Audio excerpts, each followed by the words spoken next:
Hello, everyone. This is week number 8 of my 52-week challenge to do a weekly LinkedIn live stream. I'm here with Lona Small, and we'll be talking about unlocking your core to achieve your full potential. How are you doing today, Lona? I am doing great. I have a bit of a technical difficulty getting on, but we are live and I'm excited. Hey, no, it's perfectly fine. It's not live unless because it's live. You never know what's going to happen. So that's just part of the magic of going live. Lona, do you mind sharing a little bit about yourself and what you do? Okay, so I am a quality assurance specialist, although I don't focus a lot on my title as a quality assurance specialist, and I'm a process improvement consultant on my day job. I work at Johns Hopkins Hospital in the pathology department of the core lab, and I'm also a coach. So I coach actually medical lab professionals. So people who are part of my tribe in my team, and I help them to actually unlock their core and operate at their highest potential. And I'm a founder of Lab OPEX training and consulting. And so that's where I do my coaching and my training and my consulting. Very cool. I like how what you do for your day job ties in very similarly to what you do on the side as a coach. And myself, I have a full-time job as a project manager, and what I coach on the side is more career development and LinkedIn and things like that. So it's not quite as related as you, but I appreciate and I applaud your definitely your hustle culture there, right? Balancing so many things at the same time. Yeah, you'll see we have a lot of things in common when it comes to unlocking your potential to operate at your highest, because it's really a lot has to do with career and your whole life at home. And so many of us focus a lot on our career growth. So that's also very important. Yeah, definitely agree. So hey, hi, Samporn from San Francisco. I'm in the San Francisco Bay Area, so I'm glad that we have really, really nice weather here. So definitely send out my prayers to those out in Texas with the ice storm, and actually not just Texas, the whole country. I think most of the country here is under some sort of winter storm and blackouts and power outages and things like that. So everyone, stay safe. Yeah, we're digging out. We're in Yeah, a lot of ice. I know you got to be careful out there. So. I like to start all of my LinkedIn lives with an icebreaker, and I do it 2 truths and a lie. So I'm going to go first. I'll share my 2 truths and a lie. I'll have Lona, I'll have you guess what it is. I'll have the audience guess, and we'll see what happens. Last week on my live, everyone was 0 for 2. I think everyone was completely wrong with my lie as well as my guest live last week. So hopefully we all do better this week. All right, so number 1, I've ran a half marathon before. Okay. Number 2, my first LinkedIn video went viral. And number 3, I presented to 150 people on only 1 hour of sleep. Okay. So I'll put that on the screen here. You want me guess? Yeah, I want you to guess. If you're watching, put what number you think is the lie here. I could go first. Yep. LinkedIn video went viral. You think that one's the lie? Yeah, so many times. I mean, there are a few prodigies that get their first LinkedIn video going viral, but there's just so much that we have to learn and grow from when we start out in general in life. So we're like usually a mess. That's what I'm thinking, but you never know. Maybe for you, you're one of those exceptions. Okay. Yeah, no, that's a great rationale there. We got Corey here who thinks the half marathon's a lie. He thinks he discovered me because I went viral. Okay. Any other guesses in the comments? Put this back on this. All right, couple people as well. They don't think I've ran a half marathon. All right, I'll give another 5 seconds here for people to guess.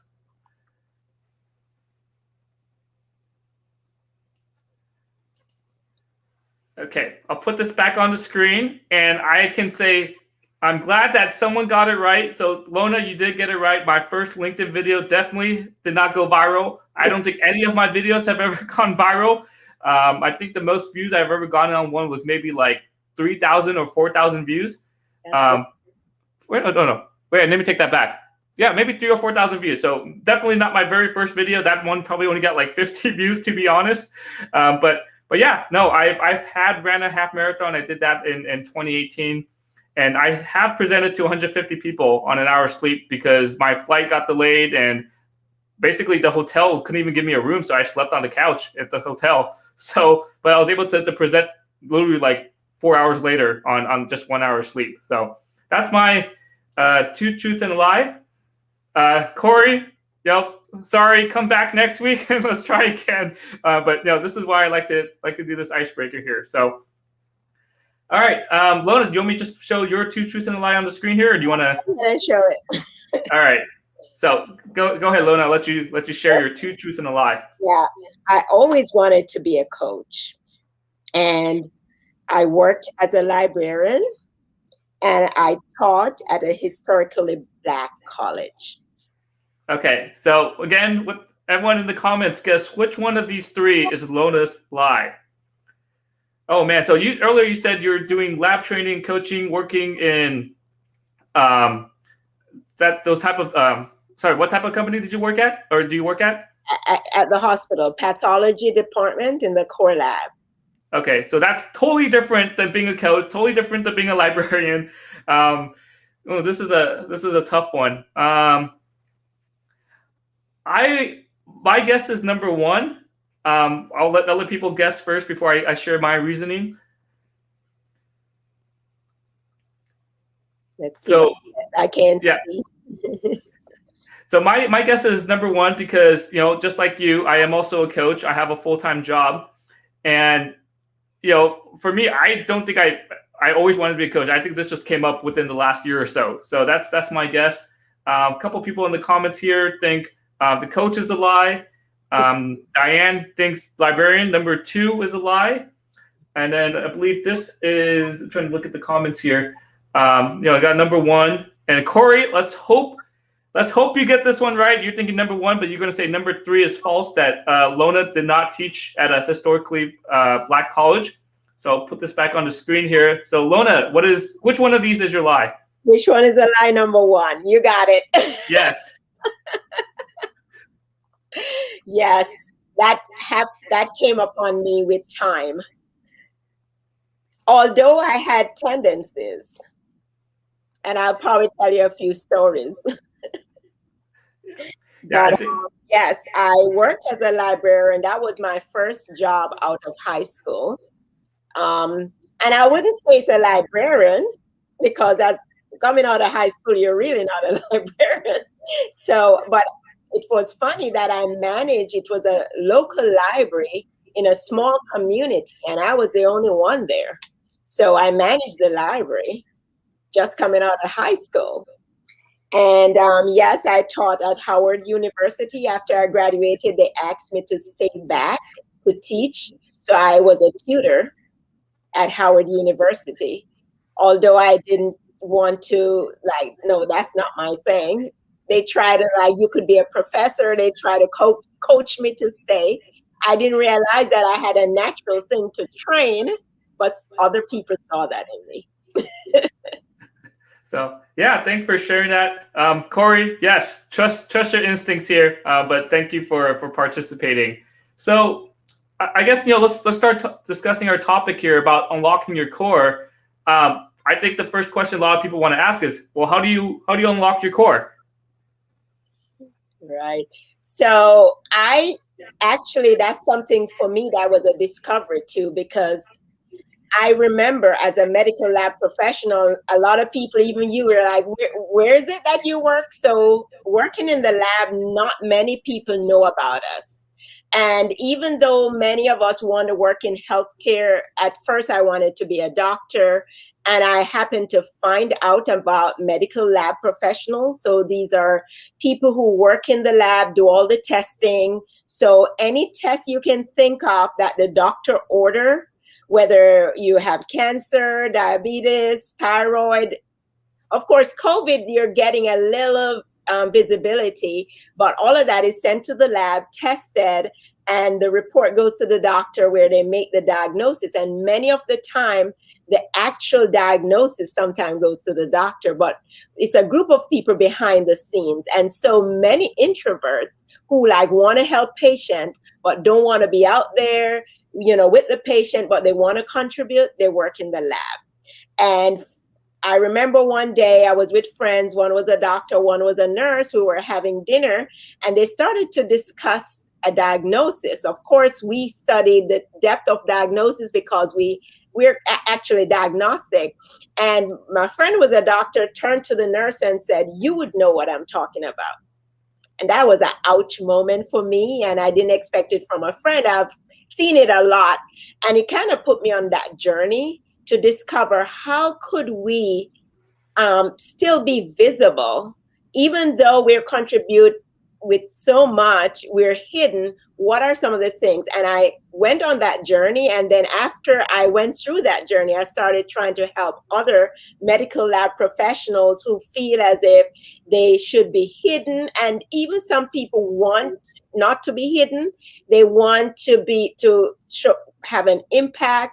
Some of them want some kind of visibility, and even to this date, there's not enough visibility. So now I'm kind of coaching people to use different skills to show their visibility and operate at their highest potential. Even in that career, you don't have to be boxed in. So that's kind of where I focus on coaching. Yeah, no, I like what you said there. I work in the defense industry, and just like what you said, people in the lab, they're just in the lab, right? No one knows that they exist, right? Mm-hmm. And same thing with the place I work. There are people who work in certain areas that only a few people can get into, and no one knows that they're there. So I think it's extremely important in your career, no matter what you do, right? If you're in a medical industry, or you're in defense or whatever, you got to make sure that you have visibility, because how do people know what you're doing? How do people know what you're working on? And mm-hmm. when it comes time to, for someone to make a recommendation or someone to promote you, they don't know who you are, right? Because, you have no visibility in that. Lona, do you mind sharing maybe a couple tips of how can you get more visible? How can you get more visibility? Right. So for me, it's one thing. What I found was that a lot of people in the medical lab professional, when they get to the point where they feel overwhelmed, that they're hidden, they would actually just leave the profession. So they're like, okay, I'm kind of tired of this. I'm going to be a nurse, or something that they really don't enjoy. And so what I do in order to help them kind of see who they are at their core and kind of connect to their why, and why did they choose this in the first place. There are certain exercises that I help them to do.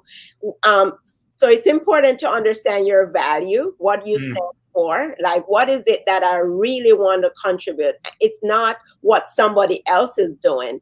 Okay, it's a nurse and they get all this. Do I really want to be a nurse? If that's the case, be a nurse. But it's important to understand your unique competence. So I put them through different exercises to understand their unique competence, to understand their value, to see their vision, like the vision for the future, and kind of do reflection on, like, after a certain time in my life, if I'm 75 and I look back and this is what I wanted to do, how would I feel? Would I feel as if I did not make the impact that I really want to make because I was hidden?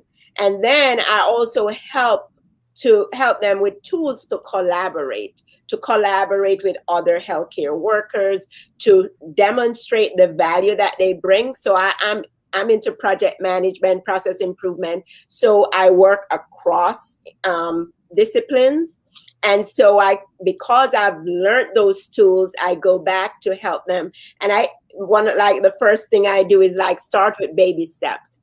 And I help them with little things that you can help someone outside of the lab with, and then what kind of committees can you volunteer in that's not in the lab? How can you actually demonstrate your value just by collaborating? So with that, I have like a coaching and I have a community that I help people to first look within instead of looking out. Mm. Yeah, I really, really like that. And I think that basically builds up who you are. And that's what we call your personal brand. Mm-hmm. I did a workshop. I presented a workshop yesterday about personal branding. And, one of my slides was, well, what is your personal brand? And you just got to look deep down. You got to look at yourself, right? Mm-hmm. What are your values? What are your beliefs? What are your strengths? Mm-hmm. And you want to make sure that, these values are exactly who you are, right? Not what other people want you to be. Mm-hmm. And I think the key is to also make sure your values that you show is what other people see as well, right? So you want to make sure that there's consistency there as well. Exactly. Because one of the exercises, what is it that other people say about you? What are some of the skills that other people see in you? Because, it's important to kind of validate that, because are you actually demonstrating these skills? Exactly. And then the second point you made, absolutely collaborating with others, right? This is how you are able to meet new people. You're able to work with new people. And, especially if you're in a place where there's not much visibility, you're kind of just stuck doing things your own way, right? Maybe it's inefficient. Maybe it's not the best way. But by collaborating with others, you learn what they do and you can support each other through that as well. Exactly. You learn a lot of new things and you can apply some of those new things in your environment. And then, kind of want to touch on a different subject here. So you're talking about helping others, discover who they are, discover their core, and then to help them achieve their full potential. Do you have any examples that you want to share of, maybe even yourself of just discovering who you are and you're able to achieve something you didn't think was possible? Right. So sometimes I do different challenges, and I usually, at first I used to focus on lab leaders, but now I look at all medical lab professionals. So sometime at the beginning of the year, I do some challenges to help lab leaders to actually look at planting, have a vision and plan for the year. And I've coached people after the challenges. I'll coach lab leaders, and many times they're really frustrated with what's going on in their organization. They're like mad with everybody else, and they haven't looked within themselves to say, okay, what is it that I can do despite what's happening out there? So I've coached a lot of people to get to that point where what is it that I need to leave behind? And what is it that I can move forward with, that I have control, that I'm not worried about the CEO that's not supporting me. And so with these coaching, I've managed to help people to move up even from management to a director, because they're not a victim of the environment or the organization. So just focusing on you and focusing on what you can do to help and not being that victim is really helpful in helping people to move forward. Yeah, I really like that. And when you shared this topic with me, I was just thinking, what is my core, right? Like my own core beliefs, and it really just comes down to helping others, right? I'm always giving, helping others. I'm just putting others first, and this ties into everything I'm doing here on LinkedIn, right? This is why I decided to share career tips and advice. This is why I'm doing live streams, because I just want to help others, right? And throughout that journey of doing videos every single week, through posting, I started building up more confidence in myself. I started getting more comfortable with public speaking, and got me to this point where I'm doing weekly LinkedIn live streams. So just by discovering who you are and just thinking, well, how can I help others? How can I help more than just the person next to me? How can I, more than just the people I see every single day? How can I take what my skills are, what my values are, what I'm good at, and how can I help that to a much larger audience? So, if you need more inspiration to post on LinkedIn or put yourself out there, just think about, who do you want to help? And, you can help a lot of people with your expertise. Right. It's so important to look at your own competence, like the things that I naturally, like for me, sometimes you take it for granted. I had to do that exercise for myself years ago.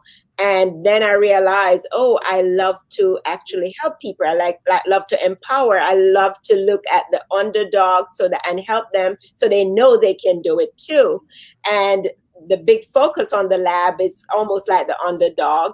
And so encourage and empower. And I did not know, like we're talking about coaching, I didn't realize that that was part of who I was years ago, because as a 14-year-old, my father had an accident, and I was the one. It was a major accident. It actually happened in a church. He was electrocuted. Oh no.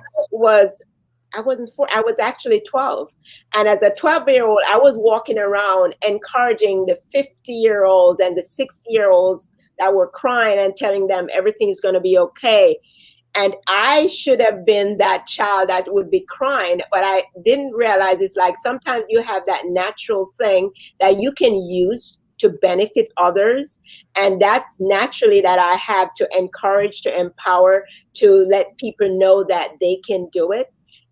And of course, you don't know until you reflect and start looking and say, what is it that I have within me that I can use to benefit others? Yeah, I really like that. And when you were sharing all that, I was thinking, yeah, I think even before I started making videos, before I even put myself out there, I always enjoyed like tutoring students, right? My first job when I was in college was tutoring high school and middle school students. And just having that, I think just I have those qualities where like I'm patient, I'm detailed, I'm willing to spend some extra time to make sure someone understands something. And that just looking back now, thanks for giving me the chance to reflect. It's just like, wow, I was always a coach, right? In one way or another. I was always helping others in one form or another. So it's definitely good to reflect and address that. I got a question here from Corey. I think it's a really good question here. Asking for a friend, what advice would you give to someone who just lost their job and wants to shift their original career field? They also don't know what they want to do.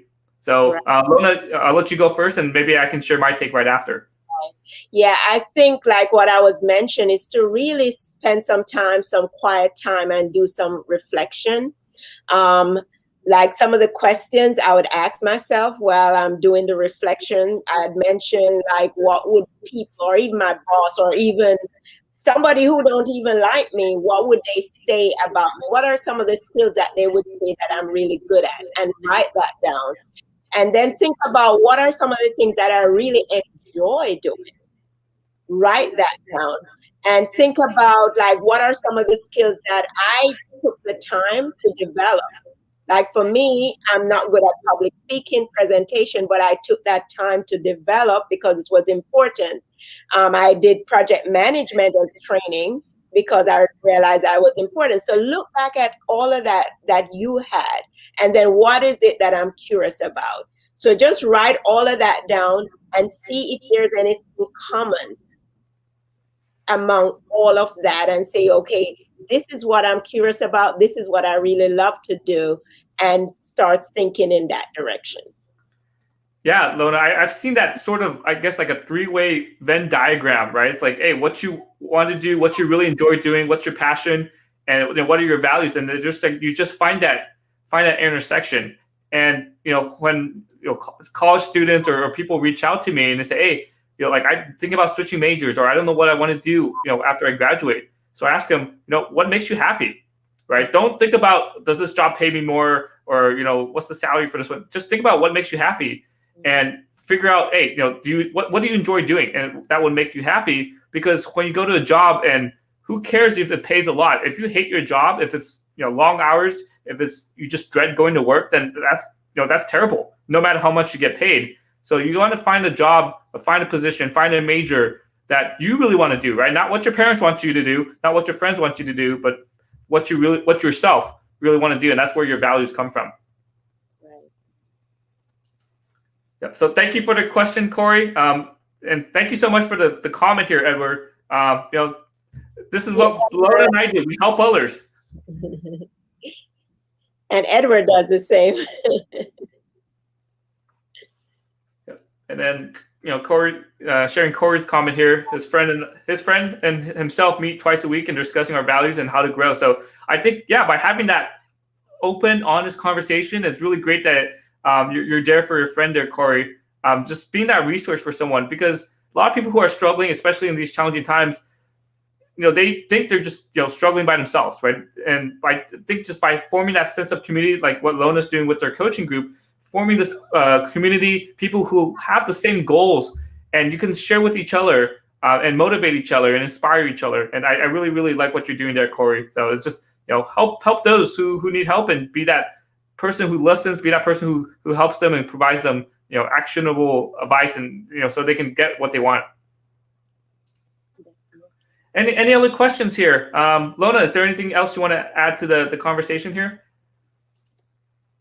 I think it's so important. Not only you start by finding yourself or your unique self, but it's also important, once you find that, is to make a commitment for change and act. Because a lot of times we're in our heads with a lot of things, and we're not going to take the action. For me, I have that problem over the years where I plan and don't take action.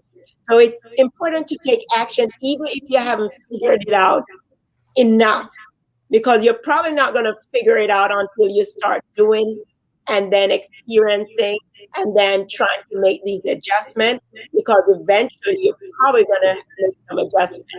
I love to talk about continuous improvement, because in the end, many times you have to reassess and make the adjustment.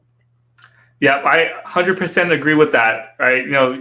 I'll share a personal story. When I started my career coaching business, I was scared. I was just like, oh, I have to do this, I have to do that. How do I find clients? I have to create workshops. I have to create a Zoom account. I have to do all this, and I just had so many things going on in my head that nothing got done. I didn't make any progress. So I said, okay, I'm just going to do one thing at a time, right? Let me go set up Accountability. Let me set up a Zoom, right? Then I can book calls with people much easier. That workshop, yes, it's, I'm going to do a 5-week workshop or whatever. Let me start 1 week at a time. Let me start one PowerPoint presentation at a time. And don't overthink things. Don't just I have to have 52 weeks of things to talk about. No, they just take that baby step one at a time. I got a good question here from Mac. He wants to be a public speaker and writer, and they want to improve, but want to remove fear for doing that. Lona, do you want to try answering this question here, or do you want me to go first? I could go first. So yeah, that's what we just kind of talk about, is just like thinking through things without acting. What you need to think about is that you're probably going to mess up, and accept that first. You're never going to be perfect. You have to start in the mess. So practice brings confidence. So it's important to build your skills and learn, but you have to practice. You're going to make mistakes until you get to where you need to be. I am in the process. I'm not good at public speaking, but I know it's important. So I keep practicing. I put myself out there, and many times it's more in your head, thinking about what people are going to say about you. Is a lot of times, if you just get out of your head, don't worry about it. Even if you mess up, you're going to grow. Like Stephen, you were saying your first post probably didn't go viral, but you kept going. Exactly. And Lona, you just showed a little vulnerability there, right? Hey, you want to get better as a public speaker. So how do you get better? You just got to do it, right? So, appreciate you joining me here on my live. I shared the same, tips that you shared about when people are scared about posting videos. Just do it. It's never going to be perfect, right? Don't overthink it, and don't worry about what other people are going to say, because you have no idea what they're going to say until you post it. And don't let that doubt, don't let that lack of confidence stop you from doing it. I'm still working better as a public speaker. So this is why I'm doing these weekly LinkedIn lives, because I want to get better. And just exactly what Lona said, just practice. And it's okay to make mistakes. It's okay to make mistakes, but definitely learn from them. And that's how you get better. So yeah, great comment here, Corey. Just do it. Don't overthink it. Don't try to do 100% right off the bat. Just do 1%, 5%, 10%, and that's how you make some progress there.